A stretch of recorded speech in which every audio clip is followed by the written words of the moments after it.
cette année, il fêtera ses 40 ans de carrière. Et oui, puisqu'il a démarré en 1984 avec le groupe Sai Sai. Depuis, il a fait du chemin. Il est avec nous ce soir pour présenter son premier album solo, Jungle Urbaine, sorti en 2022 en digital, mais qui sortira cette année en physique. C'est Ramsès des Sai Sai. Bonsoir Ramsès. Yes, I. Salut Seb, salut toute l'équipe de Adophone et tous les gens à l'écoute. C'est un plaisir d'être ensemble. Voilà, yes, positive vibes. Yeah, ça fait plaisir, vraiment ça fait plaisir d'accueillir une légende, un pionnier de la scène reggae dancehall en France. Comme je te le disais au Reggae Dancehall Awards 2024, quand on s'est croisés, c'est un vrai honneur de partager avec les gens qui ont fait partie des débuts du reggae en France. Eh ben, je suis honoré de cette présentation. Ça fait très plaisir. Et je suis pas en manque de reconnaissance, mais par contre, c'est vraiment un grand plaisir d'entendre des trucs et des paroles de ce genre. Et c'est sûr qu'avec des forces de ce genre, je continuerai toute ma vie et personne ne pourra jamais me stopper. Donc, respect maximum. Et moi-même, je te renvoie la balle en disant que je respecte beaucoup et que ça me fait très plaisir de voir beaucoup de gens qui essayent de monter des médias, beaucoup d'artistes, beaucoup de mouvements qui font et qui développent reggae music, voilà, en France et partout dans le monde, mais c'est vrai en France qui est là où j'ai travaillé depuis que j'étais gamin. Donc c'est réciproque. Yes. Ouais, je vois que ça a démarré très tôt la musique pour toi, puisqu'avant de commencer cette carrière en 84 avec les Sai Sai, t'as démarré à 9 ans par le solfège en fait.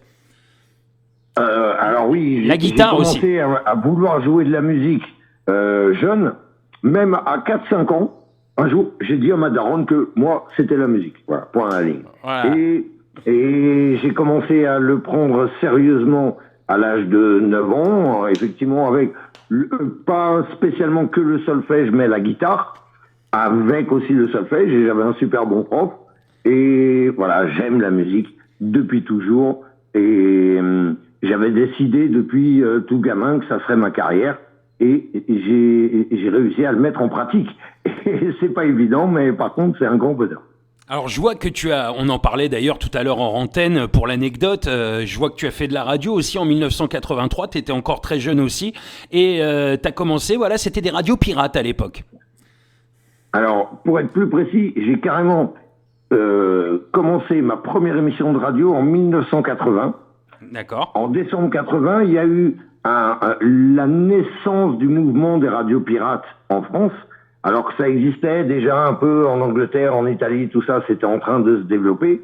Et en France, ça a commencé en 1980. À ce moment-là, c'était considéré comme les radios pirates étaient considérées comme une atteinte à la sécurité de l'État, donc du terrorisme, parce qu'il y avait une vraie censure d'État. Donc on est en train de parler des talibans, machin et tout, 40 ans plus tard, mais 40 ans, ça passe vite. La preuve, j'en ai beaucoup plus. Je viens de fêter un anniversaire avec 13 ans de plus que la date que je viens de dire. D'accord. Mais c'était un mouvement pour la libération des ondes et justement dans ce pays où on a le droit de dire ce qu'on veut normalement. Voilà, et donc c'était incroyable parce que c'était du terrorisme à l'époque. Et quelques mois plus tard, c'est devenu les radios libres et heureusement maintenant on a le droit de monter des radios et des télés. Voilà, et donc voilà pour la petite anecdote. Ouais, donc c'est vachement intéressant et puis en plus c'est vrai que à l'époque faire de la radio c'était quasiment pris pour, enfin c'est même pas quasiment d'ailleurs, on était pris pour des terroristes ceux qui faisaient de la radio quoi, c'est quand même incroyable. Exactement, à l'époque le GIGN n'existait pas, mais il y avait au sein des CRS déjà une équipe spécialisée antiterroriste qui envoyait dans les radios pirates, donc avant que ce soit autorisé, qu'on les appelle des radios libres, une fois que le Parti socialiste avec François Mitterrand est passé au pouvoir en 1981, mais à cette époque-là, ils arrivaient et ils rentraient, s'ils arrivaient à trouver les locaux, parce que c'était caché, et ils rentraient, ils défonçaient tout le monde et tout le matériel. Sauf que c'était des espèces de gauchistes un peu hippies avec des pantalons, pas de def et tout, machin et tout. Et bon, moi, j'ai eu la chance de pas me faire défoncer la gueule par les CRS à cette époque-là. Ça n'arrivera qu'un peu plus tard dans des manifestations. Mais en tout cas, j'ai eu la chance de faire partie de cette mouvance parce que dans mon entourage familial, il y avait des militants qui travaillaient là-dessus. Et comme je voyais ça et tout, j'ai dit, moi aussi, je veux une émission. On m'a dit, t'es comme tout le monde, hein. T'as qu'à aller présenter ça à l'AG et tout, des gauchistes, les descendants des mai 68A. Et j'y suis allé et on a accepté et j'avais une émission et je suis très content qu'aujourd'hui il y ait ce super média qui est Internet, l'autoroute de l'information, qui permet à tout le monde de pouvoir diffuser, de pouvoir développer des images, de la musique, des informations. Alors, il y a peut-être beaucoup de choses fausses et des fakes et tout, mais en tout cas, il y a aussi la possibilité de le faire. Ça n'est plus élitiste comme ça l'a été. Donc, voilà. Sachez utiliser Internet et mes enfants, par exemple, jamais je leur ai dit, ouais, Internet, c'est de la merde et tout. Non. J'ai essayé de leur dire qu'il faut apprendre à surfer. Ouais. Et à faire le tri. C'est le conseil que je donne à tout le monde et je trouve ça génial. Tout le monde peut faire de la musique et là, distribuer pour le monde entier, des images aussi, des films, des clips, tout, des informations. Voilà. Après, bon, faut pas se faire avoir, bien sûr, mais faut pas cracher dans la soupe et voilà. Oui, ça a des bons et des mauvais côtés, donc il y a quand même des bons côtés et c'est plutôt voilà positif de ce côté-là. Bah, Adophone, Web Radio. Oui, voilà. On est en direct dans le monde entier. Et ça fait rester avec le podcast pour toujours. Et ça fait la bombe de la balle de bombe. Et ça fait 14 ans hein, ce mois-ci qu'on existe. Hein. Le 26 février, on fêtera nos 14 ans d'existence. Donc tu vois, on perdure aussi. Nous, on essaye de rester dans la vibes. Voilà. Bah, c'est normal, c'est 100% pure bonne vibes, c'est ça. La bombe de la balle. Voilà. Maximum. On retrouve bien les jingles en plus que tu nous as fait. D'ailleurs, merci et gros big up à toi. Donc, on va reprendre le fil de ta carrière. À 11 ans, tu as quand même déjà créé un groupe avec Ricky déjà à l'époque. Donc, Ricky, ça fait longtemps que tu le connais. Eh ben, ouais, voilà, on se connaît depuis qu'on a 10-11 ans. Et on a déjà monté un petit groupe de musique, on va dire un peu rocksteady, enfin bref, de musique quoi, voilà, un peu rocksteady. Dans l'époque où c'était la New Wave, on était des gamins, ça a créé un petit mouvement. Il y avait deux autres groupes aussi de gamins qui existaient. T'avais un qui s'appelait Zéro de conduite et un autre qui s'appelait les Tétines Noires. Voilà. Et il y a eu même 2-3 petits articles qu'on vécu et qui disaient genre le mouvement baby rock. C'était rigolo, mais c'était pas nos parents qui nous géraient. On faisait notre musique et si tu veux l'anecdote, c'est que les premières répètes qu'on a commencé à faire, c'était vraiment avec le batteur qui jouait vraiment sur des casseroles, en vrai. Donc avant, voilà, vraiment. Et on a quand même réussi à faire une série de concerts, une série d'images, de clips. Et voilà, bon, bref, en tout cas, voilà. Ça reste un bon souvenir, je pense. En tout cas, il n'y aurait aucune trace sur Internet, il n'y a rien du tout. Ça s'appelle Rock for You. Donc ça, c'est pour ceux qui iraient chercher les sons de l'époque. Non, voilà, ça commence... ça laisse tomber, là. Ça commence un peu plus tard. Voilà, ça commence au Sai-Sai. Là, il n'y a pas de problème. Vous pouvez retrouver tous les Sai-Sai, tous les sons de Sai-Sai, il n'y a pas de souci. D'ailleurs, c'est 2 ans plus tard que naît ce groupe, fondé par toi-même et Monsieur Ricky.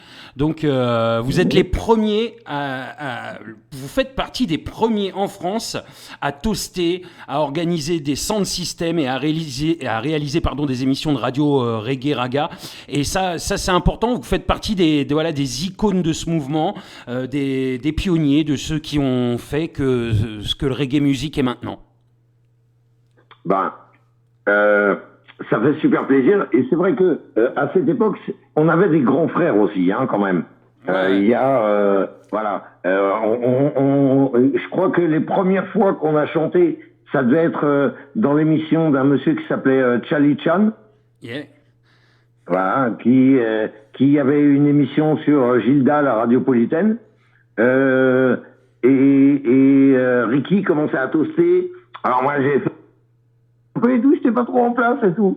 Voilà, mais ça c'était du 83-84 à peu près. Ouais. Et on a découvert le milieu de son système en allant dans des concerts reggae. Et avec Ricky, voilà, on traînait ensemble, voilà, et on aimait la musique reggae de par voilà les disques qu'il avait chez lui de son père et de mon beau-père de mon côté aussi et tout, qui avait aussi des disques vinyles. Et on écoutait, on kiffait le reggae et on allait au concert. Et on a un jour eu des flyers dans un concert où c'était marqué Sound System. Voilà, c'est marqué Reality Sound System avec une adresse. Bah, on a pensé que c'était un concert de reggae, on savait même pas ce que c'était. Et on est allé avec quelques potes et on est arrivé, donc c'était de 10h à 5h du mat. Et là, on a vu notre premier Sound System. C'était Reality Sound System avec sélecteur Sowell et ses potes. Sowell qui est toujours dans la place et c'est un son qui existe toujours. Et il y avait un animateur, MC, qui s'appelait HR Ranking Pablo, qui devient très vite après Pablo Master. Yeah. Voilà. Et on a passé la nuit là. Bon, hey, faut pas le dire, hein, mais on avait amené une bouteille de mezcal. Bon, j'ai rien dit.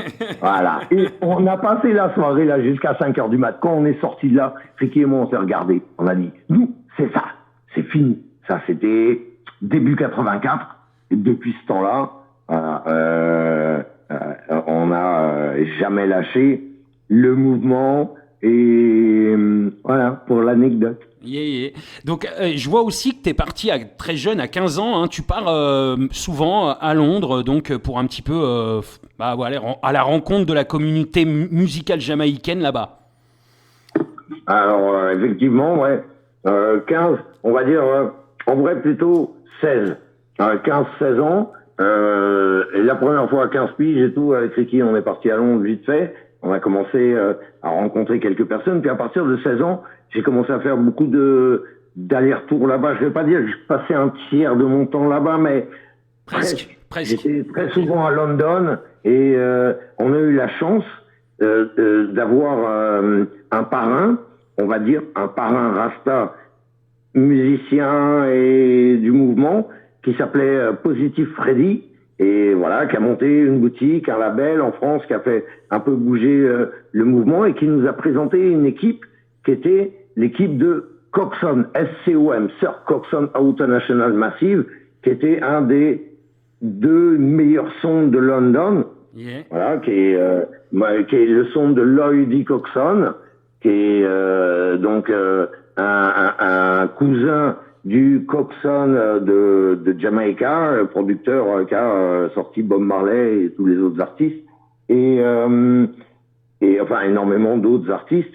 Et du coup, je me suis mis à aller très souvent avec Ricky, des fois tout seul, à traîner avec l'équipe de Coxon, Black Adjed, Danny Freddy, Tenorfly et Gabi Crouchal et tout le reste quoi, de Levi Roots et tout de cette équipe qui était une super équipe et qui ont été vraiment une école pour nous énorme. Voilà. C'est vraiment l'apprentissage de la réalité des dancehall mouvements à London avec Sir Coxon International Massive Respect Maximum Black Adjed. Yeah, man.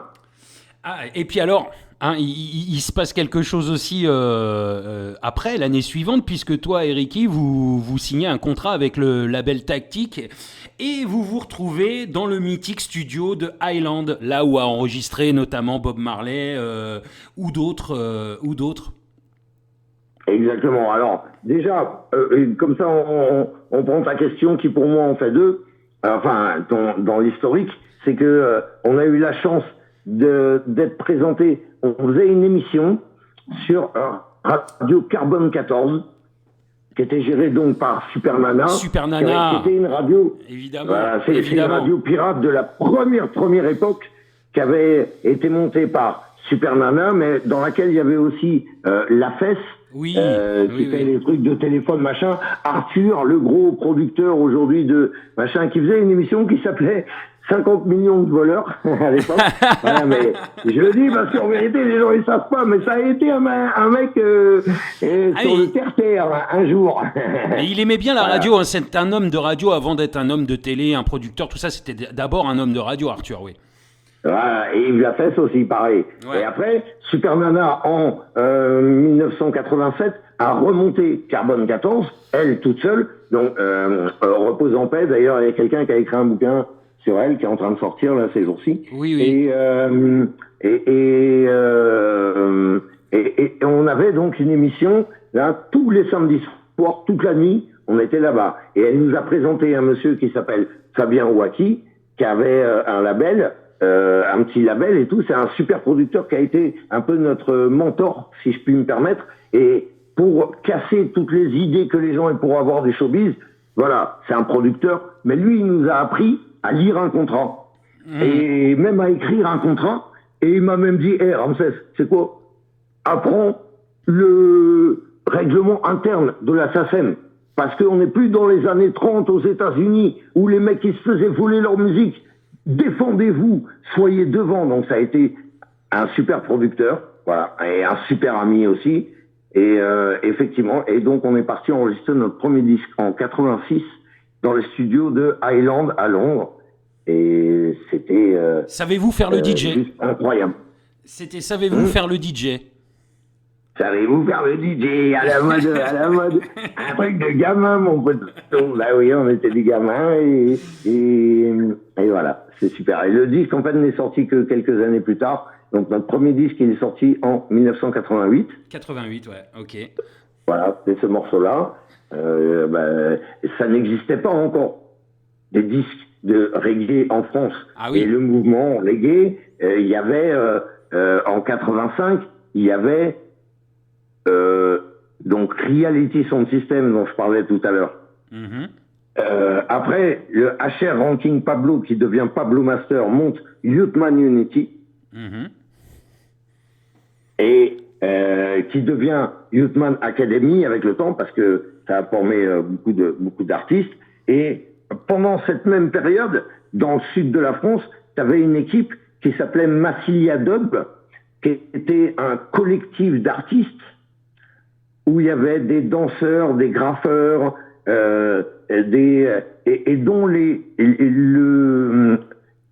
cœur fondateur, les 3-4 personnes fondateurs de ce collectif deviennent un an plus tard le Massilia Sound System. Massilia Sound System, oui, voilà, ouais, tout à fait. Belle anecdote à l'époque, Massilia Dub, un regroupement d'artistes, tout comme était NTM 93. Voilà, c'était un collectif d'artistes, graffeurs, danseurs, DJ, voilà, et dont émergera des rappeurs, dont le groupe Suprême NTM, voilà, et un peu pareil, un peu dans ces mêmes périodes.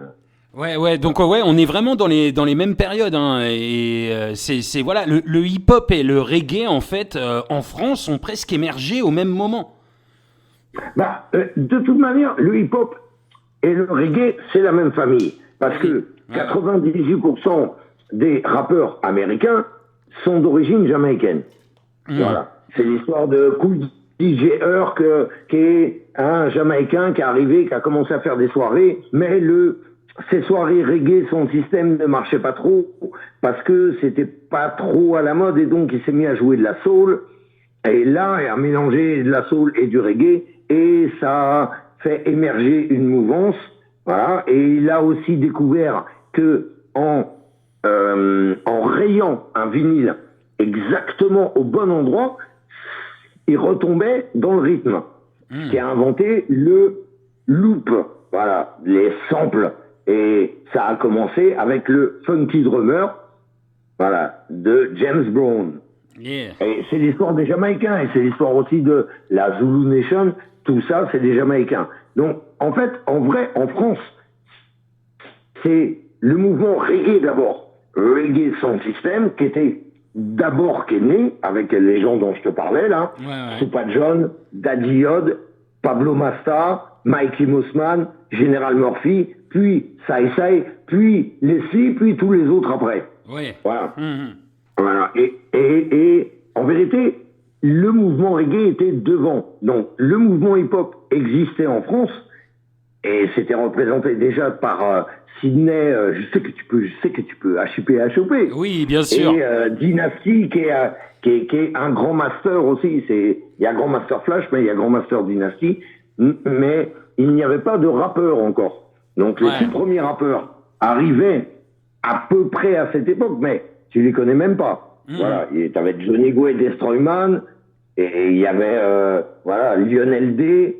Et puis, mais le mouvement hip-hop, il est descendant du mouvement reggae. Voilà. Donc, faut avouer entre nous, les reggaeman, ils ont été un peu moins super organisés, peut-être, et les gens du hip-hop, ils ont tout de suite monté des labels et ils ont réussi à développer le mouvement un peu plus. Mais bon, ça ressemble un peu à la grandeur de la Jamaïque, qui est comme une pointe d'aiguille sur la carte du monde, et le hip-hop qui est les États-Unis. Voilà. Mais en vrai, les gars du hip-hop dont on connaît le nom, ils venaient dans le son de système reggae, ils étaient encore des danseurs. Ouais, voilà. Et il venait, et c'est seulement après que NTM, est arrivé et les autres qu'on connaît maintenant. Voilà. NTM, Assassin, IAM. Et plutôt, je dirais plutôt 1988. Oui, voilà, ouais. Voilà. Donc on reprend parce que c'est vachement intéressant. Moi, j'adore t'écouter parler de toute cette époque là. On connaît au moins. Il y a une grande gueule, hein. Non, mais non. La gueule. C'est pas dans ce sens-là que je le disais, mais c'est super important de savoir d'où vient cette musique qu'on écoute, qu'on aime, qu'on kiffe. Et voilà, c'est super intéressant. Et voilà, toi, qui as connu les débuts, tout ça, c'est important aussi de nous raconter tout ça. Donc, je vois que les Sai Sai, vous enregistrez ensuite votre premier album, Reggae Dancehall, à Barbès, à Paris. Exactement. Voilà. Donc, justement, avec le producteur dont je parlais, donc le label Tactique, Fabien Waki, voilà, un pote à lui, donc qui sont des gens bien et qui avaient un petit studio professionnel qu'ils ont monté bien. Tu vois, un 16, je crois que c'était un 16 pistes à l'époque où le digital n'existait pas. On était en analogique, voilà, des vraies bandes, voilà, des bandes Ampex 2 pouces. Vu qu'on est sur une radio un peu spécialisée, je peux donner des détails. Et on a enregistré cet album avec Mafia and Floxy, qui sont la basse et la batterie du groupe Instigators, et qui sont les Sly Robbie anglais, et qui sont à peu près de notre âge, à peu près. Un peu plus âgés que nous quand même, mais on était des gamins, nous. Ils étaient un peu plus âgés, mais c'est deux artistes hyper talentueux, et ils sont venus, donc, à Paris, au studio à Barbès, 18e, mon copain. Et on a donc enregistré l'album. On l'a appelé Reggae Dancehall, pour justement casser les codes, parce qu'on entendait les gens dire « Ouais, il y a du reggae, il y a du robot-dub, il y a du ragamuffin, et maintenant on dit il y a de la dancehall, il y a de la dub et tout. Tout ça, c'est de la merde. Tout ça, c'est Reggae Dancehall. Voilà, tout ça, c'est du reggae. Tout ce qui émane du reggae est du reggae. À partir du moment où Sean Paul, il ragate, si je puis me permettre ce nouveau verbe, sur n'importe quel remix de pop dans n'importe quel pays, nous on transforme tout en reggae, voilà. Et donc c'est Reggae Dancehall, voilà, c'est notre premier album sorti en 91, il me semble, ou 92. Des fois on perd des neurones sur la route. Hein. Donc, c'est quand même incroyable quand je lis sur votre bio. Vous avez fait plus de 2500 concerts et sound system en Europe, aux États-Unis, à New York notamment, en Jamaïque, en Afrique, dans les pays de l'Est aussi, dont une tournée très particulière en temps de guerre à Sarajevo. Voilà, vous êtes engagé, toujours prêt à jouer pour des causes humanitaires aussi, il faut le dire. Tu es parrain des Rastas du Cœur aussi, il faut le dire. Voilà. Tu as enregistré avec MC Solar un titre pour Amnesty International aussi, c'est ce que je lis, je ne le savais pas, tu vois, j'apprends des choses. Et donc Kim Sang Man, d'ailleurs, c'est le clip a été réalisé par Costa Gavras. Beaucoup de choses, mais justement, je me permets de sauter justement sur ce titre, qu'effectivement, Amnesty International a commandé à 30 petits films de 3 minutes à 30 réalisateurs et à 30 auteurs. Ils ont choisi, eux, Amnesty International, qui est vraiment international, mais qui n'a pas le droit de toucher à ce qui se passe dans le pays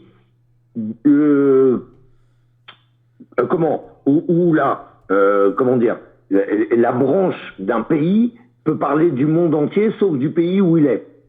Voilà. Et donc, Amnesty International France a sollicité donc 30 réalisateurs et 30 auteurs. Et là, on a eu, nous, l'énorme chance que ce soit Costa Gavras, le réalisateur de nombreux films politiques comme Z, comme L'Aveu, comme Music Box, comme La main droite du diable, comme voilà un vrai militant au travers de ces films qui a changé le monde, et de Monsieur Robert Badinter, qui a été ministre en 1981 jusqu'à 1980, je sais pas combien, ministre de la Justice. Il vient de nous quitter en plus, ils viennent de lui rendre hommage. Du Parti socialiste, mais qui n'était pas un politicien. C'était juste le plus grand juriste de France, le plus grand avocat de France. C'est lui qui a fait enlever la peine de mort en France. Oui. Et voilà. Et depuis ce jour, et depuis la réalisation du concept de la communauté européenne, on ne peut pas rentrer dans la communauté européenne tant qu'on pratique encore la peine de mort. Donc, cet acte barbare, voilà. Et en fait, voilà, il a fait ça, et je suis très très heureux et fier, voilà, de ce travail qu'a fait Robert Badinter. Et en fait, je parle de ça parce que il vient de nous quitter physiquement il y a quelques jours. Ils viennent de lui rendre hommage, il vient de nous quitter, voilà. C'est ce que je disais tout à l'heure. Il vient de nous quitter il y a quelques jours, et donc big up Robert Badinter, qui a donc écrit un texte, et Costa Gavras lui a dit, viens, on va faire un clip de rap. Parce que c'est un nouveau truc. Alors, et du coup, ça a été MC Solar et ça y est.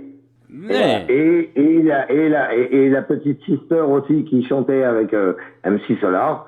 Et nous, on a aussi écrit des textes, mais voilà. Donc, c'est un hommage à Badinter. Respect, rest in peace. Alors d'ailleurs, je crois même aussi qu'il a fait en sorte que l'homosexualité ne soit plus illégale aussi en France, il me semble. J'ai entendu ça il y a pas très longtemps, mais il a fait beaucoup de choses en fait, cet homme-là. Je ne sais pas exactement à propos de ce sujet, mais c'est pas mal d'en parler, parce que c'est vrai que dans le milieu de la musique hip-hop and reggae, il y a eu pas mal de chansons un peu homophobes, donc, ou même carrément homophobes, disons-le. Donc, alors quelque part, on peut faire un clin d'œil en disant que susbite, lèche-cul, ça veut dire hypocrite. Tu vois, des trucs de ce genre-là. Mais bon, en tout cas, moi, personnellement, je ne cautionne pas du tout toutes ces conneries. Et voilà, l'humain est libre de ses choix, et on n'en a rien à foutre on n'a pas le droit de juger qui fait quoi et quels sont les choix des gens. Surtout, ça s'appelle la vie privée, quoi, voilà. Et puis la libido, c'est personnel à chacun. Et voilà, je le dis, je l'affirme, j'en ai rien à foutre, et je contre toutes les personnes qui parlent mal des homos, quels qu'ils soient, voilà. Fuck them. Et je suis antifasciste et anti-intégriste jusqu'à la mort. Et l'homophobie est une forme d'intégrisme. Donc je ne cautionne pas les gens du reggae ou du hip-hop qui ont des paroles racistes. Yeah. Et d'ailleurs, je ne cautionne aucun raciste. Voilà, non mais c'est... Burn them! Yeah, Fireburn! Bande de racistes them! Ah, ça va foutre un bordel, hein! Ils vont dire, mais Ramsès, c'est un dingue! Eh ben ouais, j'assume. Ouais. Moi, je représente la liberté Et puis pour tous sur Terre. Et on se battra pour ça. Et reggae music, c'est one love. De toute façon, Et jamais t'as entendu Bob Marley avoir des paroles de ce genre. C'est ça, c'est justement, j'y allais y venir. C'est pas ce que transmet le reggae de base. C'est tout le contraire de ce que transmet le reggae. Tout ce qui est intolérance et tout ça, c'est tout le contraire. Je veux dire, c'est le racisme, l'homophobie, tout ça, c'est pas du tout ce que veut faire passer comme message le reggae de base. Donc voilà, et jamais. Je veux pas dire que t'es un enfoiré, mais en tout cas, t'as bien fait exprès d'aller parler de ça. Eh ben, c'est bien. T'as bien raison. Non mais c'est à cause de moi-même aussi, je fais des interviews des fois. Parce que moi aussi, je peux être intervieweur. Et d'ailleurs, je suis content d'être interviewé par toi. Et je fais exprès d'aller demander aux gens. Qu'est-ce que tu penses du problème de l'homophobie dans le reggae? Et d'ailleurs, j'ai une phrase dans une de mes chansons qui dit « Ils ont voulu me prendre la tête, mais j'en ai fait qu'à ma tête. » J'ai dit à certains rastas, faites gaffe à l'intégrisme. Ne me prends pas la tête. Arrêtez vos propos homophobes et racistes qui prennent la tête. J'ai décidé d'un peu prendre la tête et pour rigoler, j'en ai écrit un texte. Ben oui. Et d'ailleurs, on l'a écouté, cet extrait de l'album justement dont on parle, Jungle Urbaine, ton premier album solo. Mais d'abord, je voulais faire un petit récap avant de parler de cet album parce qu'on est un peu pris par le temps, vu que tu es une pipelette, Ramsès. Oh. Alors là, tu m'étonnes. Non, j'ai une grande gueule, hein. Je plaisante. On a droit à combien de temps, en fait, dans l'interview? De base, c'était 30 minutes normalement. Mais bon, ça y est, on les a dépassés, donc on va essayer de parler de ton album surtout. Mais je vais faire un petit. Je vais essayer d'être plus concis. Je vais faire. Pas concis. Ah, ça c'est bon à savoir. Alors, donc premier album Reggae Dancehall en 1992, deuxième album Le Raga Salfait en 1995, troisième album en 1904. Autoproduit.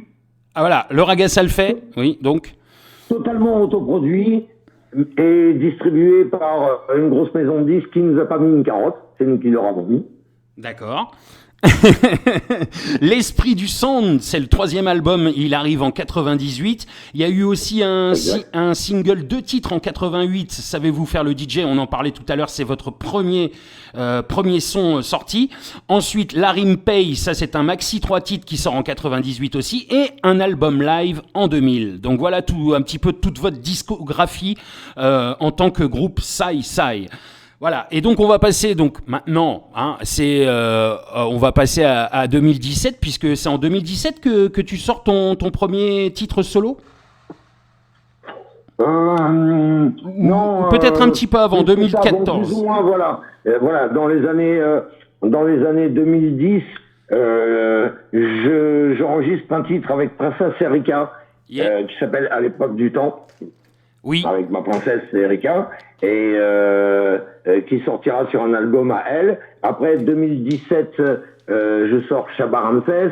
Après, quelques années après, encore 2018-19, Rungla Urbana avec mon pote Sergent Garcia. Yeah. Et voilà, à force de sortir des titres, et je dis faut que je fasse mon album solo aussi. Voilà, ça ne veut pas dire que Sai Sai a arrêté. Sai Sai, contrairement à certains duos qui ont arrêté puis qui se sont remis après, nous, on n'a jamais arrêté. C'est juste que, la vie, à gauche, à droite, on voyage dans le monde, on fait plein de trucs différents.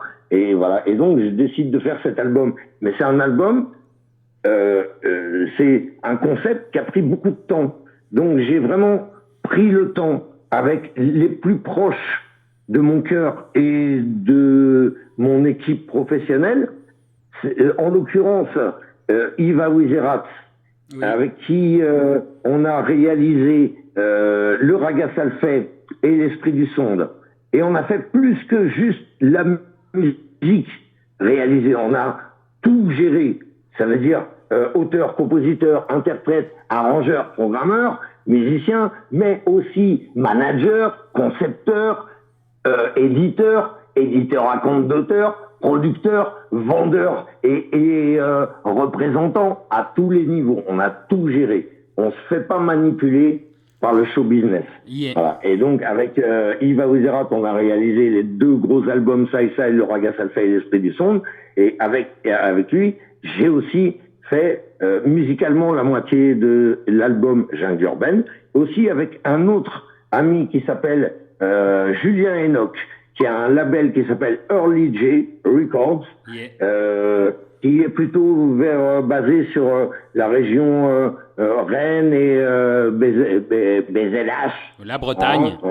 Le pays de Bretagne, qui est un pays festif, musical et très reggae, et qui a fait aussi la moitié des musiques à peu près. Voilà. Et puis j'ai un titre avec le label DNH, et il y a aussi ce titre qui a 20 ans, mais qui n'a pas une ride, qui s'appelle À l'épreuve du temps, dont je parlais, avec une chanson d'amour avec Princesse Erika. Magnifique duo avec Princesse Erika. Hein. Qui deviendra un énorme tube un jour ou l'autre, de toute manière. En tout cas, il est rentré en playlist sur Radiophone Web Radio. Moi, je l'ai découvert là. C'est vrai qu'il est, voilà, je m'aperçois qu'il est plutôt ancien, mais il est jamais trop tard pour kiffer, hein, comme je dis toujours. Exactement. La musique là, ça, le temps n'existe pas pour les titres quand c'est un bon titre. En tout cas, très beau duo. Vous formez vraiment un très beau duo, et c'est une chanson un peu romantique, un peu lover, donc c'est sympa. Ouais. J'ai cru que tu allais dire vous formez un très beau couple. En tout cas, un très beau couple musical, en tout cas, voilà. Évidemment, positif. Et donc cet album, moi, c'est vraiment un travail de longue haleine. On a fait un travail d'artisan. Avec le cœur et sans les moyens d'une maison de disques, d'un gros label, mais en faisant un travail le plus abouti possible. Et voilà, j'ai pas la grosse tête, mais franchement, c'est une bête d'album. Je l'aime beaucoup, il me représente vraiment. Dedans, il y a la moitié des musiques qui sont du reggae, la moitié des rythmes qui ne sont pas du reggae, et qui ne sont même pas classables pour dire ouais c'est de l'électro ou c'est du machin. Non, c'est de la musique, des notes, c'est l'amour de la mélodie, c'est un grand partage. Alors c'est vrai que beaucoup sont quand même reggae parce que je tosse dessus, mais t'as même 2 morceaux qui sont pas du tout reggae et où je fais pas du tout de toast dessus. Donc on peut dire que c'est un album pop. Alors, inspiration reggae. Moi je suis. Il y a même du funk. Il y a même un chanteur. Moi j'ai trouvé qu'il y avait même du funk. Sur deux morceaux, j'ai retrouvé vraiment un son plus funk. C'est très, il n'y a pas que du reggae, mais la majorité des titres quand même, on retrouve la patte Ramsès, Sai, tout ça. Donc quand même, malgré tout, sur des sons comme Sobre à temps partiel par exemple, où on retrouve vraiment le son des Sai, hein, finalement. Sobre à temps partiel, c'est le prochain single. Oui, et d'ailleurs, je kiffe ce titre. Hein. C'est mon coup de album. Et c'est marrant que tu en parles parce que j'affectionne beaucoup ce titre. Oui, moi aussi. Voilà. Moi aussi. Et c'est grâce à ce titre que je me suis soigné du problème dont je parle. On en rigole, t'es rock'n'roll là, mon copain. Ah ouais, non, mais tu me fais beaucoup rire, mais c'est vrai que ça me... Voilà, vraiment, c'est la bonne vibes avec toi, quoi. C'est super cool d'échanger avec toi. Tous les artistes sont pas comme toi, faut le dire. Ça fait plaisir de sentir cette vibes positive, cette bonne humeur, cette pêche aussi. Et ça fait du bien. Voilà, c'est frais, ça fait du bien de parler avec toi. Voilà. Ça fait du bien d'avoir un bon intervieweur comme toi. Fais gaffe que ce soit pas moi qui t'interviewe la prochaine fois. Hein. Ah, écoute, il y a pas de souci, je sais pas pourquoi. D'ailleurs, je vais le faire, vu que bientôt ça va terminer, vu que j'ai dépassé les temps. Mais je te donne une info secrète. Surtout, tu le dis pas aux auditeurs, ou bien tu le fais passer, mais personne ne le sait. Mais je vais sortir ce titre et je vais le ressortir avec une nouvelle version. D'accord. Avec une nouvelle équipe. Et on va faire un carton avec cette chanson. Car je suis sobre. à temps partiel. J'arrête de boire de trop fort, mais laisse-moi te dire que Seb est un sobre. À temps partiel. T'inquiète pas, je t'ai repéré, mon copain. Excellente vibes. D'ailleurs, c'est aussi la chanson préférée de Valou, hein, elle me l'a dit. Et excellente vibes, ce Yes, titre. I. Vraiment, vraiment excellente vibes. Et puis c'est vraiment un album, voilà, riche, on s'ennuie pas, on l'écoute du début jusqu'à la fin, en kiffant, quoi. Voilà. Donc, Écoute, vu qu'on est voilà sur votre média, et d'ailleurs je vous donne beaucoup de respect pour arriver à le faire vivre et à être professionnel et à faire les choses bien. Et d'ailleurs j'appelle tout le monde à faire un travail, et je donne du galon à toutes les personnes qui travaillent et qui essayent de faire vivre la musique en général, et spécialement le mouvement reggae, voilà, avec le cœur, d'une manière, et je vais pas dire non commerciale, parce qu'on a le droit que ça ramène de l'argent, ça c'est pas grave, mais sans un esprit de capitaliste de merde, quoi. On n'est pas dans un sale univers. ouais, complètement. Non, mais c'est vrai. Mais voilà, je tiens. Merde, j'ai perdu mon fil.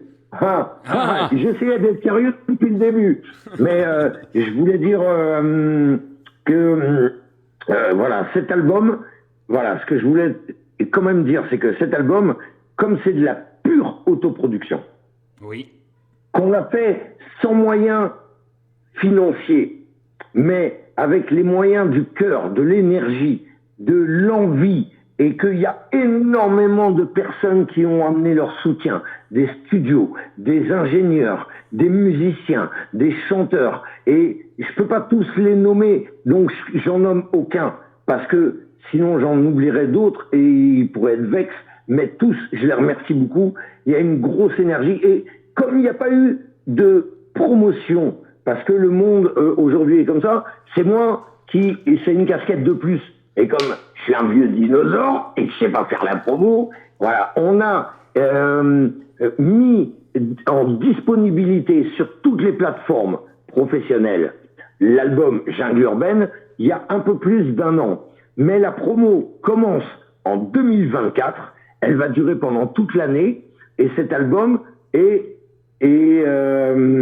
disponible et restera dans l'histoire de la musique, j'espère, de toute manière, et je souhaiterais le présenter à tous qui l'écoutent, parce que il me représente, je l'aime, et c'est pas du business quand je suis en train de parler, même si ça fait du business avec, c'est pas pour ça que je le représente parce que il me représente.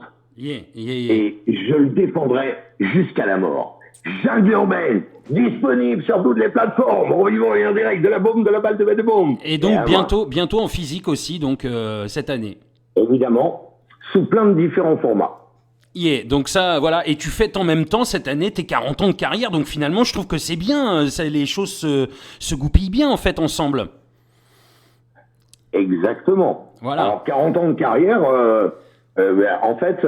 même un petit peu plus. C'est marqué dans la bio, mais la bio a 1 an et demi. Et en fait, je dépasse mes 40 ans de carrière de musique.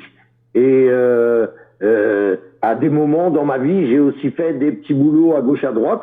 Mais je vis de la musique depuis toujours, avec des hauts et des bas. Mais c'est important, c'est important. La musique, la richesse, c'est le bonheur, l'amour de ce qu'on fait. Et du coup, le mot travail ne doit pas être une insulte, ni un esclavage. Je suis heureux de vivre de mon travail, qui est ma passion, mon amour, et je souhaite au monde entier d'arriver à essayer de faire de même. Très beau message en tout cas, et franchement voilà, c'est le vrai message que véhicule le reggae aussi. Voilà, pour moi. Ouais, en tout cas, si les gens ils achètent mes disques, je vais prendre un petit billet quand même, parce que ces temps-ci, il y a des hauts et des bas.